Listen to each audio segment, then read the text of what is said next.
नमस्कार, बहुत स्वागत है आपका। ट्रेंडिंग न्यूज देख रहे हैं आप। आपके साथ मैं हूं आसिफ शेख। दुनिया के बड़े हिस्से में कुदरत का कोहराम मचा है। चीन की बहुत बड़ी आबादी भारी बारिश और बाढ़ का सामना कर रही है। खासकर झेजियांग प्रांत में हालात बहुत खराब हैं। रिहायशी इलाकों में कई जगह 8-8, 10-10 फुट पानी भरा है। ऐसे हालात में लोगों की जान को भी खतरा है। सड़क पर इतना पानी है कि चलती बस के अंदर भी नदी की धारा बह रही है। यहां नदी की बाढ़ बड़ी तेजी के साथ रिहायशी इलाकों में घुसी थी। कोई सामने पड़ता तो उसकी जान भी जा सकती थी। पानी में उतराती इन कारों को देखिए। ये महंगी गाड़ियां ऐसे हिचकोले खा रही हैं जैसे दरिया में नाव चल रही है। बादलों के आगे इंसान बेबस नजर आ रहा है। ये आलीशान घर खतरे में है। बाढ़ का पानी बुनियाद में घुसा जा रहा है। अब इन तस्वीरों पर नजर डालिए। पानी पुलिस स्टेशन के अंदर घुस चुका है। खाकी का पूरा सिस्टम तबाह हो गया। इन मकानों के पास बाढ़ का पानी किसी झरने की तरह बहता था। यहाँ रहने वालों को समझ में नहीं आ रहा कि जाएं तो जाएं कहां। दरिया का उफान देख लीजिए। बाढ़ का पानी अपनी सरहदों को लांघ चुका है। सारे रिहायशी इलाके तरबतर और बादलों का बरसाना थम ही नहीं रहा। पानी अभी और कोहराम मचा है।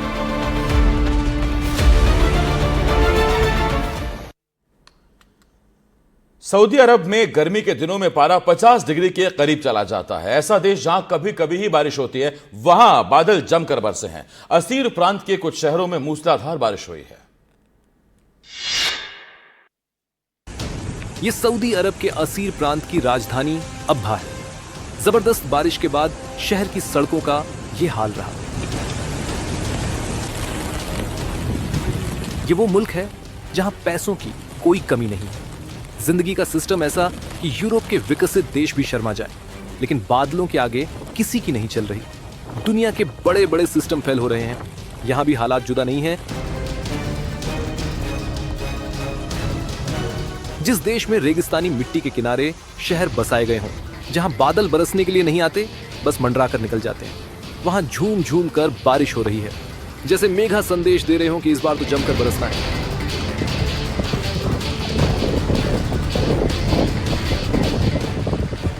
थोड़ा परेशानी जरूर हो रही है, लेकिन सऊदी अरब के लोगों के लिए इस बारिश की कीमत भी है। रेगिस्तानी जमीन पर सालों में कभी कुदरत इस तरह मेहरबान होती है। दुनिया के 50 से ज्यादा देश बाढ़ और बारिश का सामना कर रहे हैं। यूरोप के कई मुल्क भी मौसम की मार से बेहाल हैं। पोलैंड की बात करें तो वहां एक बड़ा इलाका बाढ़ की जद में है। रिहायशी इलाकों में चारों तरफ पानी ही पानी नजर आ रहा है।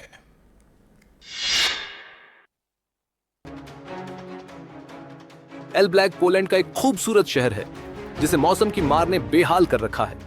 ये कारें आधी पानी में डूबी बेकार खड़ी हैं। रास्तों पर गौर कीजिए। दूर दूर तक पानी ही पानी नजर आ रहा है। इन इमारतों में रहने वाले परेशान हैं। बारिश ने अंदर से लेकर बाहर तक पूरा सिस्टम बिगाड़ रखा है। घर से निकलना भी जरूरी है, और निकल कर जाएं तो कहां जाएं? ऐसा नहीं है कि जिंदगी की रफ्तार पूरी तरह से थम गई हो। तादाद कम है, लेकिन गाड़ियां आ जा रही हैं।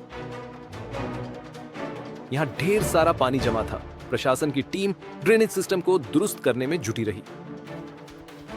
अब इन तस्वीरों को देखिए।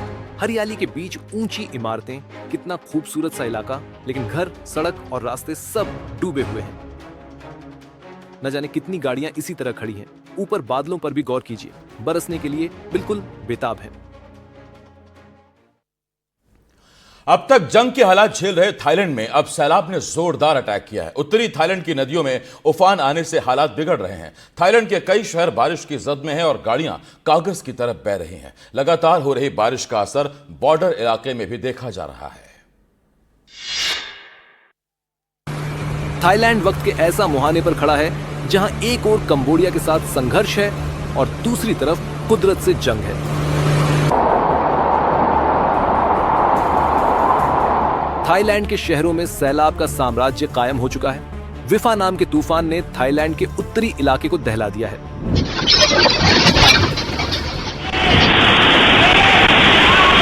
साथ में हो रहे फ्लैश फ्लड और लैंडस्लाइड ने लोगों को मुसीबत और बढ़ा दी है। थाईलैंड के चियांग राई में साई नदी में इतना कोहराम मचा कि शहर की सड़कें और गलियों में पानी भर गया।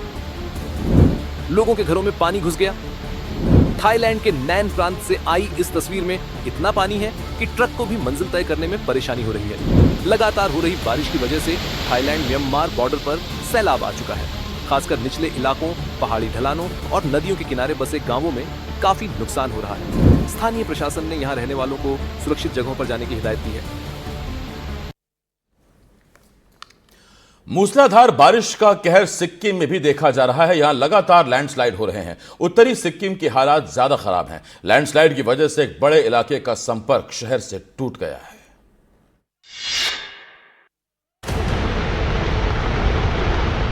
दिल दहलाने वाला ये वीडियो उत्तरी सिक्किम के रामोम तीस्ता इलाके का है, जहां लैंडस्लाइड से हाहाकार मच गया।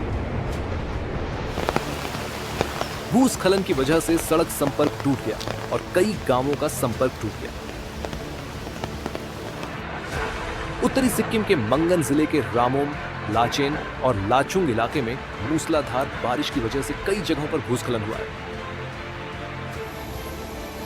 लैंडस्लाइड के साथ साथ बारिश की वजह से तीस्ता नदी जल स्तर खतरनाक स्तर तक बढ़ चुका है, जिससे NH-10 पर पानी भर गया। लगातार हो रही बारिश की वजह से सरकार ने पर्यटकों को यात्रा से बचने की सलाह दी है। सिक्किम के मंगन जिले में रेड अलर्ट है। इसके अलावा गैंगटॉक, नामची, सोरेंग जिलों के लिए ऑरेंज अलर्ट जारी किया गया है।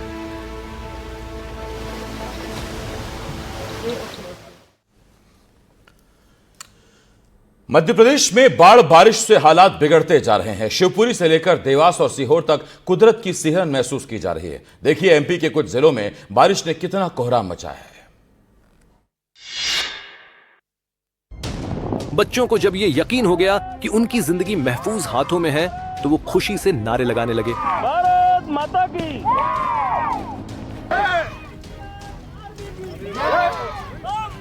शिवपुरी जिले के कोलारस के पचावली गांव में 30 बच्चे स्कूल बस से घर लौट रहे थे और सैलाब में फंस गए, जिसके बाद उन्हें किसी तरह सरपंच के घर पहुंचाया गया।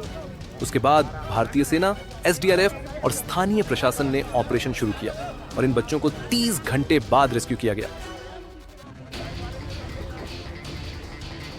इस तरह की तस्वीरें विदिशा से आईं, जहां घरों में फंसे लोगों को होमगार्ड और SDRF की टीम ने बचाया। यहां 90 से ज्यादा लोगों की जान बचाई गई। मध्य प्रदेश के देवास और सीहोर जिले की सीमा पर काकेड़ी नदी में इतना उफान आया कि नदी पर बना पुल बाढ़ में डूब गया, जिसके बाद स्थानीय लोग नाव और रस्सी के सहारे नदी पार करने को मजबूर हैं।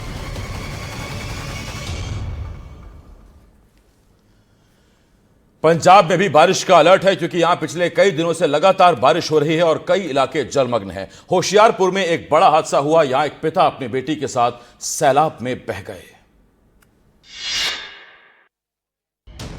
प्रशासन बार बार मुनादी कर रहा है, सैलाब से ना टकराने की हिदायत दे रहा है, लेकिन कुछ लोग हैं कि मानते नहीं हैं।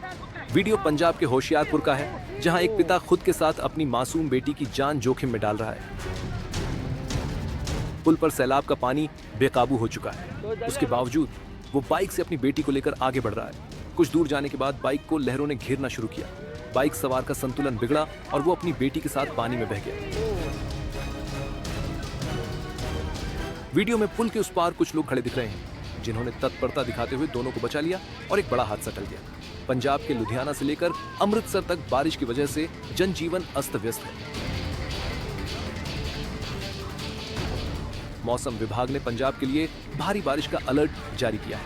हिमाचल प्रदेश और उत्तराखंड से आने वाली नदियों में मचे उफान की वजह से पंजाब के निचले इलाकों में बाढ़ का खतरा बना हुआ है।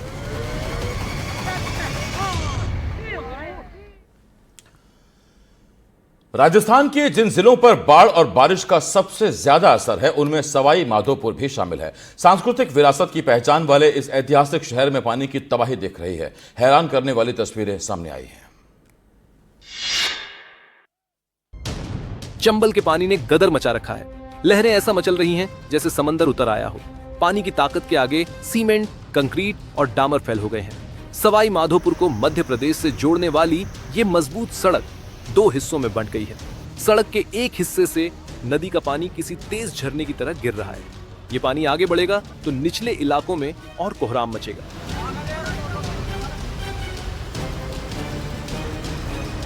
दो हिस्सों में बटी ये सड़क दोनों ओर आने जाने वालों को मायूस कर रही है।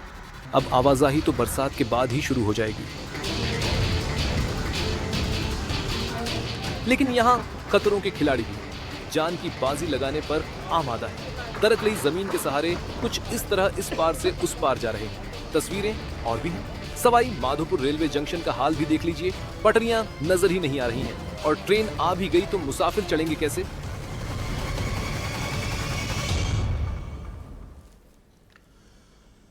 मध्य प्रदेश के पन्ना जिले में एक सड़क को 40 करोड़ रुपए की लागत से बनाया जाता है और वो पहली बरसात में धंस जाती है।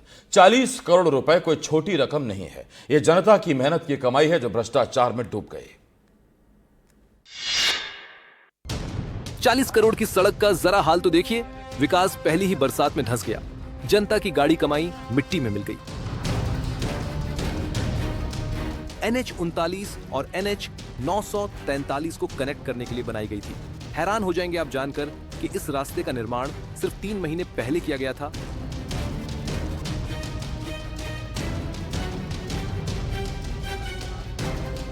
लोगों को परेशानी हो रही है। बड़ी गाड़ियों की आवाजाही रोक दी गई है। सिर्फ 2 पहिया वाहनों को गुजरने की इजाजत है। अब घोटाले के सच को ढका जा रहा है।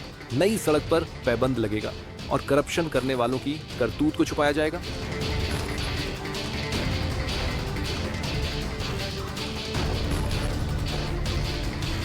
ऐसी नजीरें सिर्फ मध्य प्रदेश में नहीं है। देश भर से भ्रष्टाचार की ऐसी तस्वीरें सामने आती हैं और विकास की डुगडुगी बजाने वालों की कलई खोल कर रख देती हैं।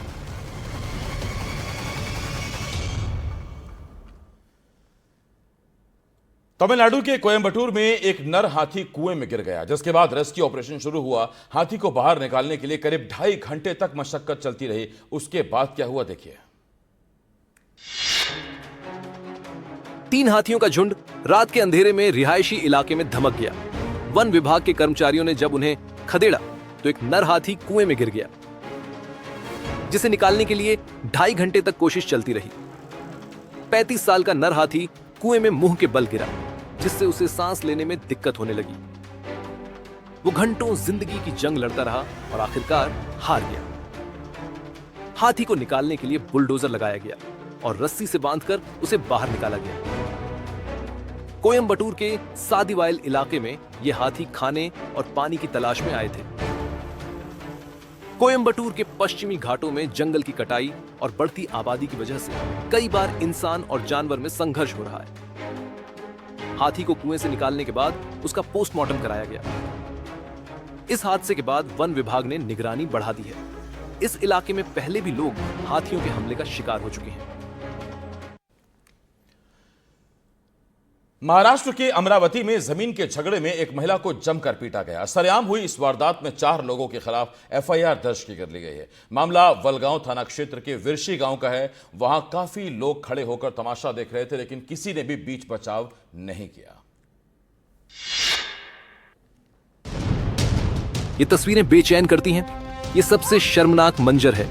जमीन के झगड़े में इन 4 लोगों ने शारदा नाम की इस बुजुर्ग को घेर लिया। इसके बाद इस पर कुछ इस तरह से जुल्म ढाया गया। इन हमलावरों में ये महिला भी शामिल थी। देखिए ये किस तरह बेबस बुजुर्ग के ऊपर डंडा बरसा रही थी। पीड़ित दबंगों के चंगुल से निकलने की लाख कोशिश कर रही थी, लेकिन चौतरफा हमलों के बीच बचने का कोई रास्ता नहीं था। दूर खड़े लोग तमाशा देख रहे थे। किसी ने भी इस जुल्म के खिलाफ आवाज नहीं उठाई।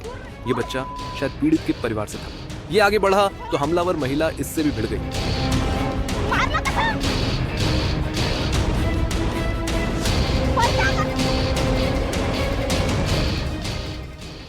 FIR दर्ज हो चुकी है। खाकी चारों आरोपियों के खिलाफ कड़ी कार्रवाई का भरोसा दे रही है।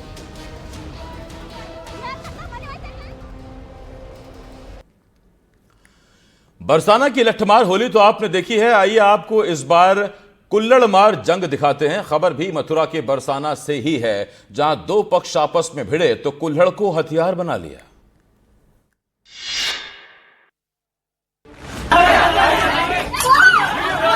ना ये मलयुद्ध है, ना ये धर्म युद्ध है। ये तो खांटी आर्थिक युद्ध है।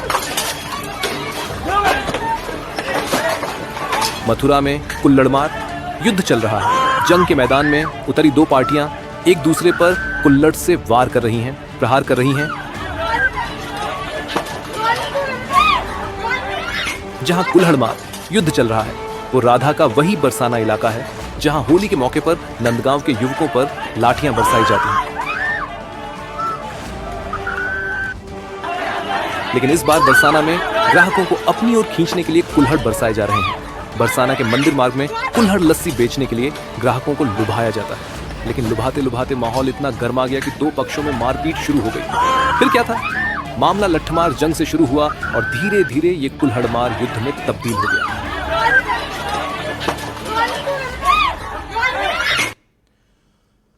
उत्तर प्रदेश में अपराधियों पर लगाम लगाने के लिए योगी की पुलिस सख्त जरूर है, बावजूद इसके अपराधी बेखौफ हैं। इसका जीता जागता उदाहरण नोएडा से आया है, जब एक बदमाश ने स्कूल से निकली बच्ची को अगवा कर लिया और पूरा वीडियो मौके पर लगे सीसीटीवी में कैद हो गया।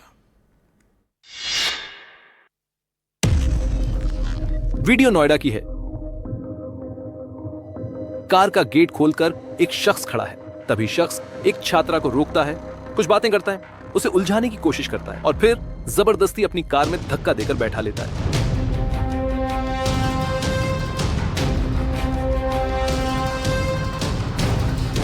लेकिन उसे शायद ये नहीं पता था कि मौके पर लगा सीसीटीवी उसकी तमाम हरकतों को रिकॉर्ड कर रहा है। जैसे ही ये वारदात हुई, मौके पर खड़े जिन लोगों ने ये देखा, पुलिस को 112 नंबर पर कॉल कर दिया।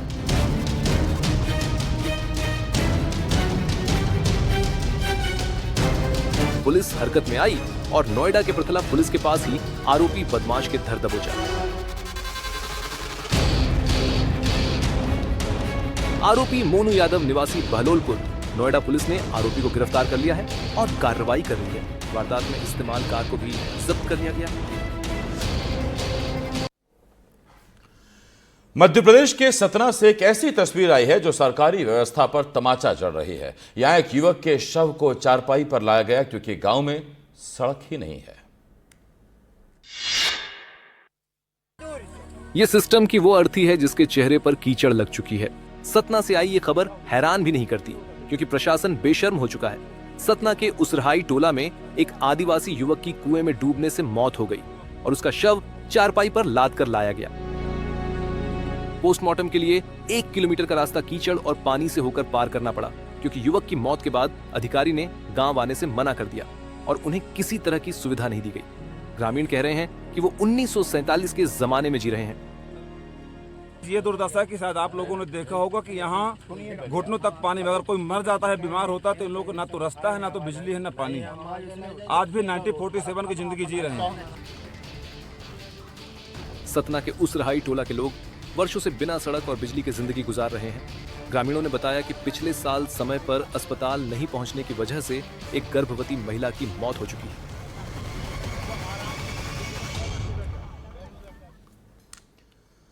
आपने नाग और नागिन के बदले की कहानियां खूब सुनी होंगी। उत्तर प्रदेश के एटा जिले का एक ऐसा ही मामला खूब चर्चा में है। कहा जा रहा है कि नागिन उस घर में पहुंच गई जहां कुछ दिन पहले नाग की मौत हुई थी।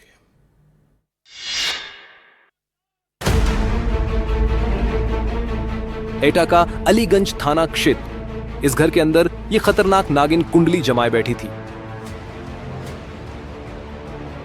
इधर उधर घूमते हुए फुफकार रही थी।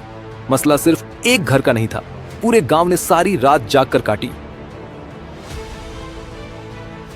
पूरे 24 घंटे तक गांव में नागिन की दहशत रही। इसके बाद वन विभाग की टीम को बुलाया गया। रेस्क्यू ऑपरेशन शुरू हुआ। सधे हुए हाथों ने इसे काबू में किया। उसके बाद घने जंगलों में छोड़ दिया। गांव वालों का मानना है कि 15 दिन पहले इस घर में एक नाग की मौत हुई थी। नागिन उसी का बदला लेने आई थी। अब यह बदले की कहानी अपनी जगह पर है। वन विभाग का मानना है कि नागिन शिकार की तलाश में आई थी और बरसात के मौसम में चूहों के पीछे सांपों का घरों में घुसना आम बात है।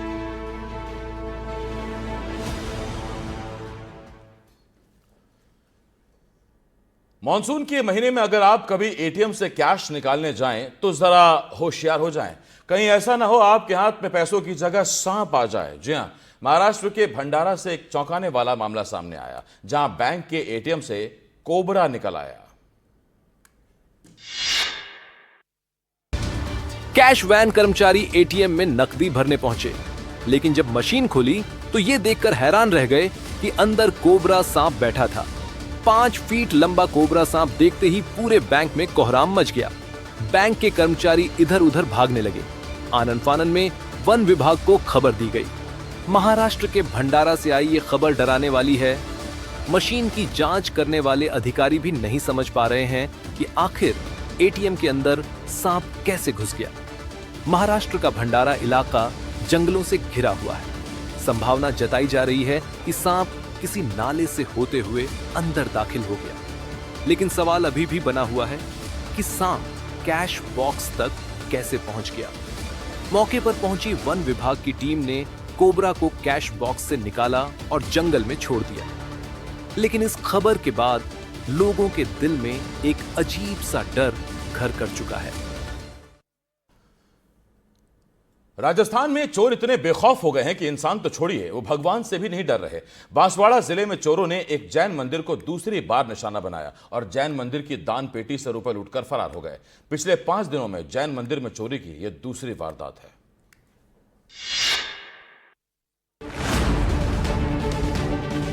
तस्वीरें प्रतापपुर के गढ़ी थाना इलाके की हैं, जहां चोरों ने भगवान के घर को भी नहीं छोड़ा। रात के वक्त जैन मंदिर में घुसे इस चोर ने मंदिर की दान पेटी ही साफ कर दी। चोर की यह करतूत सीसीटीवी कैमरे में कैद हो गई। सीसीटीवी में चोर बड़ी आसानी से बेखौफ होकर दान पेटी तोड़ता हुआ और फिर मंदिर के बाहर खड़े अपने 2 साथियों के साथ फरार होते नजर आया।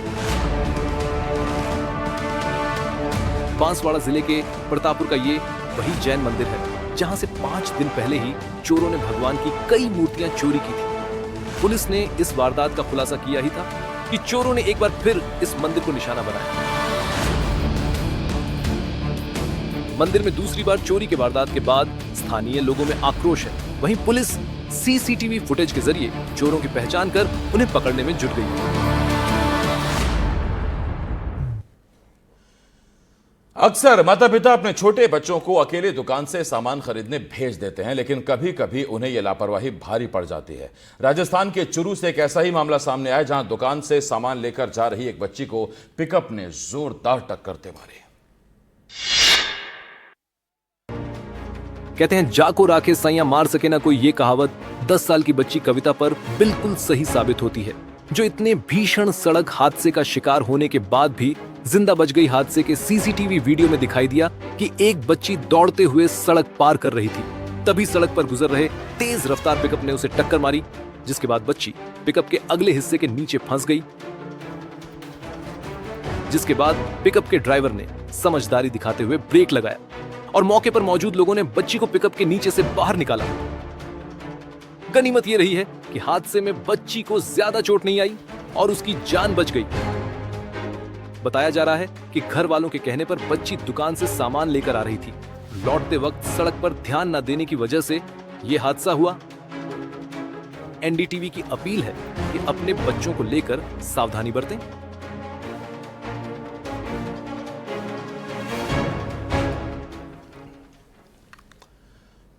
राजस्थान की राजधानी जयपुर में हिट एंड रन की घटनाएं रुकने का नाम नहीं ले रही। ताजा मामला जयपुर के झोटवाड़ा इलाके का है, जहां एक तेज रफ्तार कार ने बुजुर्ग महिला को टक्कर मार दी और महिला को कुचलने के बाद आरोपी कार ड्राइवर फरार हो गया।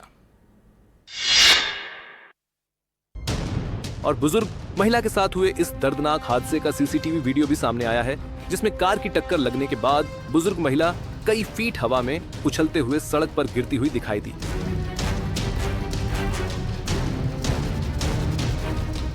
सड़क हादसे का शिकार हुई इस महिला का नाम भमरी देवी बताया जा रहा है, जो मंदिर से दर्शन करके अपने घर लौट रही थी। तभी पीछे से आ रही तेज रफ्तार फॉर्च्यूनर कार ने महिला को जोरदार टक्कर मार दी। बुजुर्ग महिला को टक्कर मारने के बाद कार सवार लोग रुके और बुजुर्ग महिला को देखा, लेकिन कुछ सेकंड के बाद ही वापस कार में बैठकर मौके से फरार हो गए। इसके बाद स्थानीय लोगों ने घायल महिला को अस्पताल में भर्ती कराया। महिला के बेटे ने झोटवाड़ा थाने में आरोपी कार ड्राइवर के खिलाफ शिकायत दर्ज करवाई है, जिसके बाद पुलिस सीसीटीवी के आधार पर आरोपी ड्राइवर की तलाश में जुट गई है।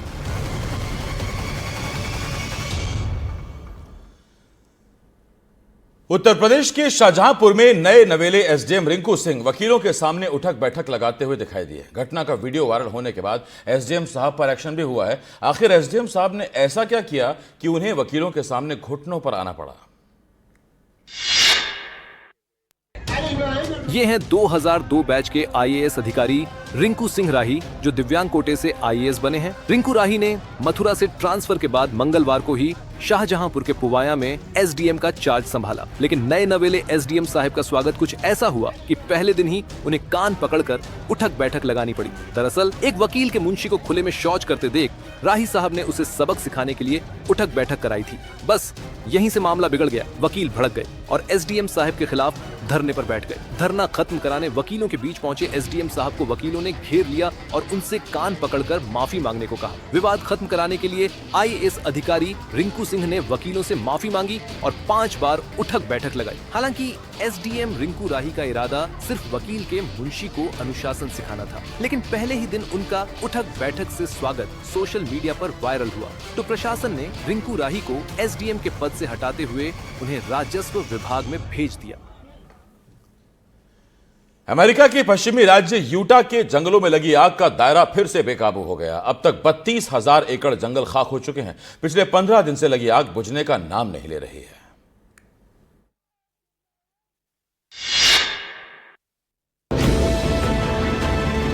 करीब 220 वर्ग किलोमीटर के इस छोटे से इलाके में बड़ी तबाही आई है। जंगल में लगी आग आसपास के इलाकों को निगलने के लिए बेचैन है। अमेरिका के यूटा में 32,000 एकड़ जमीन में आग लगी है। मुसीबत इस बात की है कि आग का दायरा कम होने की बजाय बढ़ता जा रहा है।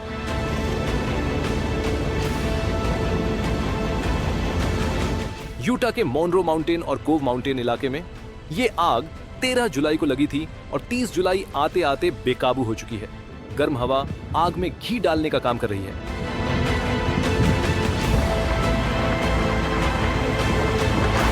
जंगल की सूखी लकड़ियों में आग तेजी से फैल रही है और फायर फायर्स के हौसले पस्त हो रहे हैं।